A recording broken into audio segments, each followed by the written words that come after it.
కడుపులో ఉన్నటువంటి సమస్యలకి వాయిస్ డ్యామేజ్ అవుతుందా? ఎస్.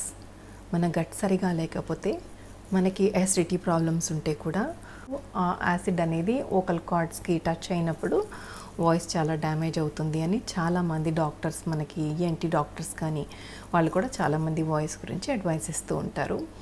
సో నేను పర్సనల్గా నేను చేసినటువంటి వాయిస్ కల్చర్ థీసిస్లో కూడా చాలామంది ప్రొఫెషనల్ సింగర్స్ని క్వశ్చనియర్ ఇచ్చి వాళ్ళ డేటా కలెక్షన్ చేయడం జరిగింది. దాంట్లో వచ్చిన ఇన్పుట్స్ కూడా యాసిడిటీ సమస్యలకి కూడా వాయిస్ డ్యామేజ్ అనేది జరుగుతుంది. డీహైడ్రేషన్ వల్ల కూడా వాయిస్ సమస్యలు వస్తాయి.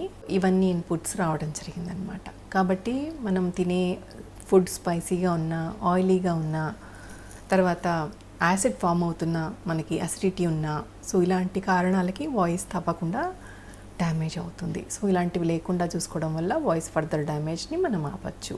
టీ కాఫీలు కొంతమందికి, స్పైసీ ఫుడ్ కొంతమందికి, తర్వాత లేట్ నైట్ మీల్స్ తిన్న కొంతమందికి